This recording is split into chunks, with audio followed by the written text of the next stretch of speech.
Test के बारे में कई मैसेजेस मेरे को लगातार आ रहे थे कि स्किल टेस्ट की तैयारी कैसे करें सर, कहाँ से पढ़ें और क्या क्या चीज को क्या कहते हैं हमें छोड़ के जाना है, क्या चीज पढ़ना है, क्या थ्योरी पढ़ेगी प्रैक्टिकल पढ़े। तो सभी लोगों को बता दूं, स्किल टेस्ट सबसे पहले तो जो बेटा पेपर होता है वो आपका रिटन निकालने के बाद होता है और उन बच्चों का होता है जो लोग आईटीआई के बाद कोई एग्जाम क्रैक किए हुए होते हैं, रिटन एग्जाम, चाहे वो टेक्नीशियन नाम से हो चाहे टेक्निकल अटेंडेंट नाम से हो, नाम कोई सा भी हो सकता है, पर जो आपकी क्वालिफिकेशन है वो आईटीआई रहनी चाहिए। अब ये कई ऑर्गेनाइजेशंस आपका करवाती हैं स्किल टेस्ट। डीआरडीओ का अलग होता है, आरसीएफएल मतलब राष्ट्रीय केमिकल फर्टिलाइजर का अलग होता है, एनएमडीसी का होता है, बार्क लेती है, ठीक है, एनपीसीआई लेती है। तो काफी जो ऑर्गेनाइजेशंस हैं जो रिसर्च बेस्ड ओरिएंटेड हैं, जहां पर रिसर्च की जरूरत पड़ती है, वहां पर ये आपका मोस्टली क्या कहते हैं होता है स्किल टेस्ट। ठीक है, मतलब जैसे यूपीपीसीएल में नहीं होगा। क्यों? क्योंकि यूपीपीसीएल में आपको ट्रांसमिशन लाइन की जॉब है, कोई रिसर्च बेस्ड या पढ़ने लायक जॉब नहीं है। मतलब जहां पर आपका आरएनडी होती है, आरएनडी डिपार्टमेंट मतलब रिसर्च ओरिएंटेड डिपार्टमेंट जहां होता है, वहां पर आपके ये स्किल टेस्ट अमूमन होते ही होते हैं। मेरे काफी सिलेक्टेड बच्चों ने स्किल टेस्ट दिया है, जैसे डीआरडीओ का काफी बच्चों ने दिया है, आरसीएफएल का काफी दिया है, तो मैं एनपीसीआई का काफी दिया है। तो मैं अपने वो उस तजुर्बे के हिसाब से आपको पहले चीजें बताऊंगा, फिर मैं लास्ट तक आप लोग देखेंगे तो बता दूंगा कि कैसे कैसे पढ़ना है, क्या क्या चीज आपको कौन सी बुक फॉलो करनी है। ठीक है, बात करते हैं सबसे पहले तो बच्चे जैसे अलग अलग नेचर का होता है। जैसे डीआरडीओ में ये केवल क्वालिफाइंग नेचर का होगा, मतलब आपके नंबर नहीं जुड़ेंगे स्किल टेस्ट के, पर क्वालिफाई करना है आपको, तभी आपकी मेरिट में, अच्छा मेरिट आपकी तब रिटन बेस्ड भी रिटन बेस्ड पर ही बनेगी। आरसीएफएल में बात करें तो वहां पर नंबर होते हैं स्किल टेस्ट के, कुछ कुछ जगहों पे नंबर होते हैं, कुछ कुछ जगहों पे क्वालिफाइंग होता है। तो बात सीधी मुद्दे की इतनी है। अब एक बात समझ लीजिए कि आप लोगों को कौन सा स्किल टेस्ट देने जा रहे हो, ये सबसे पहले आपको जानना पड़ेगा कि क्या आप जो स्किल टेस्ट देने जा रहे हो उसके नंबर है या क्वालिफाइंग नेचर का है। तो उस हिसाब से आपको उसका क्या कहते हैं गंभीरता आपकी बन जाती है। ठीक है, हालांकि गंभीरता इसमें कोई दो राय नहीं है कि आपकी क्वालिफाइंग में ऐसा नहीं है कि बच्चा कोई भी चाहेगा कि उसका क्वालिफाई भी ना हो, पर जब नंबर जुड़ने की बात हो जाती है तो और इसकी गंभीरता डबल हो जाती है, क्योंकि आपको मेरिट में इसके नंबर लगेंगे और मेरिट बनेगी तो आपको इसमें अच्छे नंबर लाने पड़ेंगे। जैसे डीआरडीओ की मैं बात बताता हूं, क्या होता है सबसे पहले, या कहीं पर भी क्या होता है, आप लोग जाएंगे तो आप सभी बच्चों का जो है क्या कहते हैं लैब में एंट्री आपकी कराएंगे, अटेंडेंस वगैरह होती है। फिर उसके बाद में आपको है ना कुछ कुछ जगहों पर चिट मिलती है, जैसे कि हाँ भाई तुम वाली मतलब चिट रखी होगी बहुत सारी, तुम ये चिट उठा लो, तुम ये चिट उठा लो, तुम ये चिट उठा लो। चिट पर लिखा होगा डेस्क नंबर, तो उस डेस्क पर अपना एक कोई इक्विपमेंट रखा होगा, वहां पर जाके आपको जाना है। तो जब आप डेस्क पर जाओगे वहां ऑब्जेक्ट लिखा होगा कि ये एक्सपेरिमेंट आपको परफॉर्म करना है। ठीक है, और कहीं कहीं पे डायरेक्टली दे देते हैं कि भाई तुम रोल नंबर ये आपको ये करना है, ये रोल नंबर ये करना है, आपको ये करना है। कहीं पे चिट सिस्टम होता है, ये डिपेंड करता है, अलग अलग ऑर्गेनाइजेशन में अलग अलग होता है। और आपको ये बिल्कुल भी नहीं सोचना कि सर कौन से वाले में कौन सा होता है, वो उतना सब चीज नहीं, वो चेंज हो जाता है, ये इतना कोई खास नहीं है, ये फिक्स्ड नहीं है, ये वहां के एम्प्लॉय के ऊपर बेस्ड होता है। तो उसमें कोई ऐसा कथित रूप से फिक्स्ड नहीं होता कि नहीं आपने यही करना है। ठीक है ना, तो इस चीज का आपको पहले तो ध्यान रखना है कि आप जाते ही वहां पर अटेंडेंस होगी, फिर आपको ऑब्जेक्ट मिलेगा, प्रैक्टिकल आपको दिया जाएगा, वहां पे ऑब्जेक्ट लिखा होगा कि भाई आपको ये परफॉर्म करना है, ये चीज करनी है।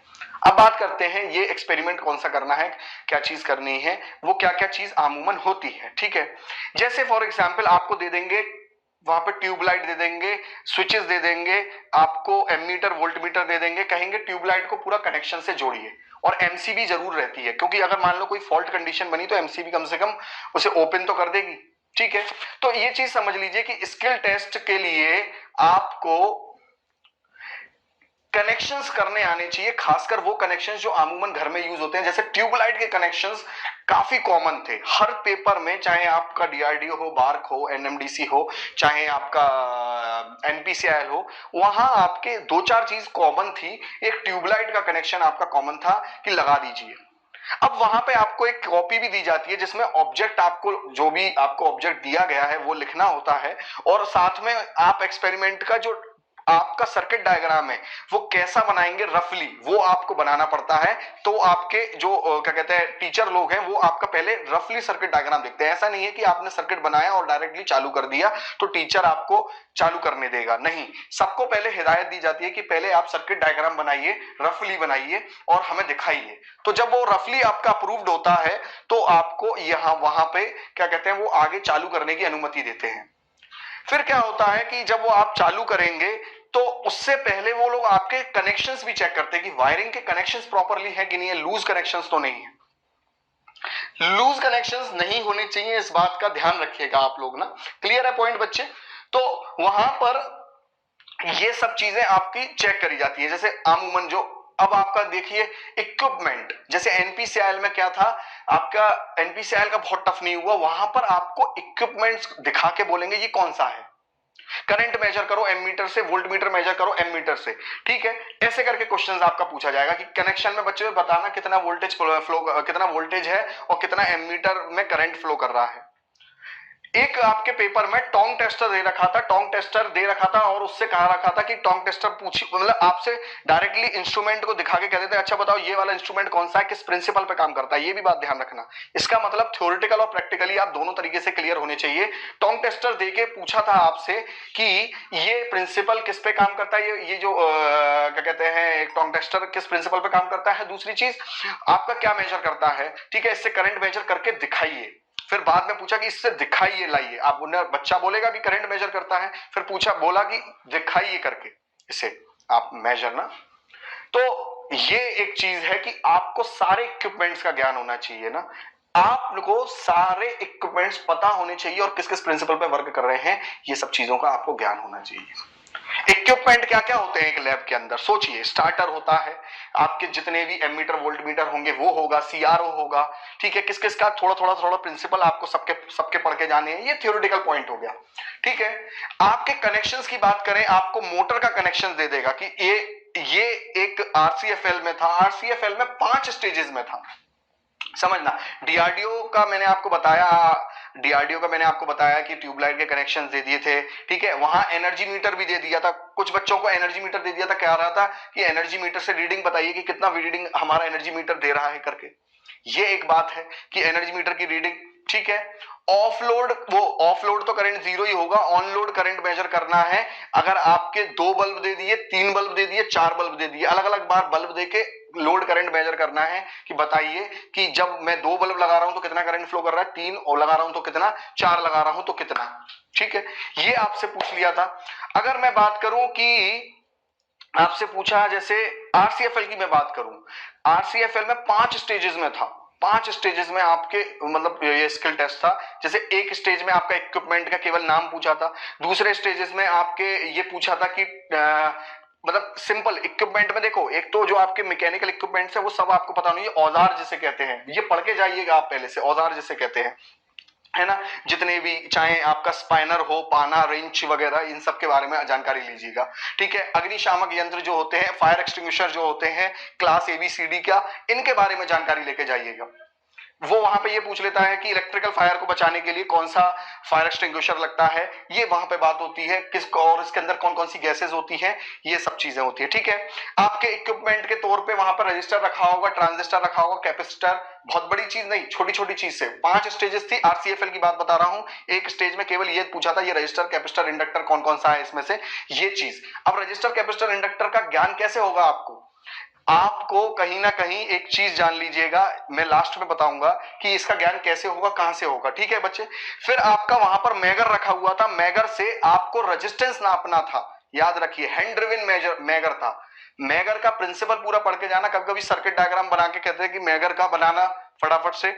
और हैंड ड्रिवन जनरेटर पहले से आपको चालू करना पड़ेगा, हैंड ड्रिवन जनरेटर से फिर आपको रेजिस्टेंस मेजर करना पड़ेगा, रीडिंग बतानी पड़ेगी। मैगर आपका था आरसीएफएल में एक स्टेज में, ठीक है। मैं जरा थोड़ा सा लिख के लेके आ गया हूं ताकि मैं आप लोगों के लिए ना भूलूं, क्योंकि मैं जब बात कर रहा था तो मैं चाहता था कि मैं आप सब लोगों को बताऊं पूरी चीज ना, ठीक है। फिर ट्यूबलाइट का कनेक्शन करना, वो भी वहां पर था, आरसीएफएल में भी था, समझिए। ये ट्यूबलाइट का कनेक्शन हर जगह पूछा जाता है।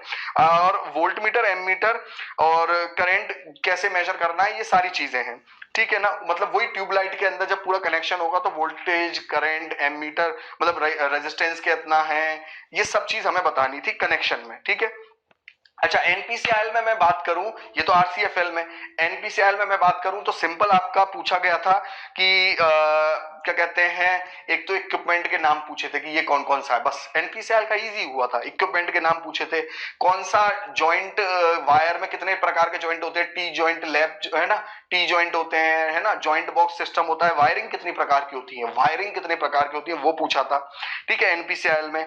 और आपका जो है जब वायरिंग की बात आए ना, वायरिंग की पूरी थ्योरी कंप्लीट कर लीजिएगा।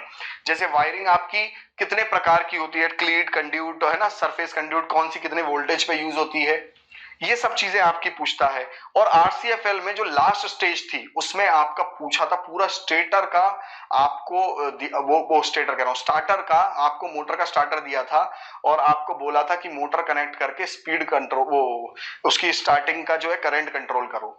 ठीक है, तो वकायदा मोटर का कनेक्शन करवा के, चेक करवा के, पहले वो सर्किट डायग्राम बनाए थे, ठीक है, और चेक करवा के तब उन्होंने स्टार्टर को चालू करवाया था। याद रखिए, स्टार्टर का कनेक्शन क्लियर होना चाहिए। वहां पर स्टार्टर से जुड़ा हुआ उन्होंने डीप प्रिंसिपल भी पूछ लिया कि no volt coil 4 point starter में कैसे कनेक्ट रहती है और 3 पॉइंट स्टार्टर में कैसे कनेक्ट रहती है। जैसे 3 पॉइंट स्टार्टर में नो वोल्ट कॉइल सीरीज में कनेक्ट रहती है फील्ड वाइंडिंग के, और 4 पॉइंट स्टार्टर में पैरेलल में कनेक्ट रहती है फील्ड वाइंडिंग के। ये कुछ पॉइंट्स थ्योरेटिकली क्लियर होने चाहिए। ठीक है, अब बात करते हैं तैयारी कैसे करनी है, क्या क्या चीज फॉलो करें। सर देखो, जितने भी प्रैक्टिकली इक्विपमेंट्स हैं, मैंने आपको जितने भी इक्विपमेंट्स के नाम लिए, ठीक है, वो सब आपको पहले पता होना चाहिए थ्योरेटिकल पॉइंट ऑफ व्यू से, और फिर उनके प्रिंसिपल्स पता होने चाहिए। ठीक है, ये इतनी चीजें आपको पता होनी चाहिए। और आप लोग ध्यान रखिए कि लैब में जो जो चीज आपके दिमाग में आती है वो चीज के प्रिंसिपल आपको पहले से पता होने चाहिए, चाहे सीआरओ हो, चाहे आपके हर इक्विपमेंट कैसे काम करता है वो हो। ठीक है, आपका पीएमएमसी मीटर क्या किस पर काम करता है, एमएमसी मीटर, ये सारी चीजें क्लियर पहले से होनी चाहिए एज अ थ्योरी के पॉइंट पे। अब बात करेंगे कि सर प्रैक्टिकल में कनेक्शन कैसे करना सीखूं। मेरी तो आईटीआई ऐसे ही कंप्लीट हुई थी, धप्पल में मैंने पास की थी, मुझे पता है ये सारी चीजें आपके दिमाग में चल रही होंगी। देखो, आप एक काम करिए, इसके लिए आप दो चीजों को पकड़िए पहले। ठीक है, कोई आसपास आपके एक अच्छा इलेक्ट्रीशियन हो तो उससे आप पहले ये चीज जानिए, उसके पास जाइए, उसको थोड़ा सा कनेक्शन उससे सीखिए कि ये ट्यूबलाइट का कनेक्शन कैसे होता है, स्विच कैसे लगाएंगे, ठीक है, फ्यूज कैसे लगाएंगे, और वाइंडिंग का अगर थोड़ा बहुत तरीका सीख लोगे तो वो आप पूछ लीजिए। आसपास कोई आपके दुकान होगी इलेक्ट्रीशियन की, जान पहचान का बंदा होगा, कह दे भाई फ्री में सिखा दे मेरे को, भाई सिखा दे मेरे को, मेरा टेस्ट है। या फिर आप लैब में भी जा सकते हैं, जैसे आपने जहां से आईटीआई करी होगी वहां पर आसपास कोई अच्छा स्कूल कॉलेज होगा, उस लैब में आप चले जाइए, बात करके देखिए। हालांकि जब मेरे बच्चे सिलेक्ट हुए थे तब वो लोग लैब में गए थे, आसपास जो हमारे यहाँ क्षेत्र में अच्छे कॉलेजेस हैं उन्होंने मना कर दिया था करवाने के लिए। इनफैक्ट उन्होंने पैसे देके भी बोला था कि भाई पैसे देके आप लोग ये कर लीजिए, हेल्प कर दीजिए, हमारा पेपर है, तब भी मना कर दिया था। तो मतलब कुल मिला के एक उम्मीद बचती है कि इलेक्ट्रीशियन जो आसपास है उससे आप ये चीजें सीख लें, समझ लें। अब बात आती है सर उस इलेक्ट्रीशियन पे मैगर तो नहीं होगा, टोंग टेस्टर हो भी सकता है, नहीं भी हो सकता, अगर छोटा है वो इलेक्ट्रीशियन बंदा, दुकान उसकी छोटी है, तब क्या करें।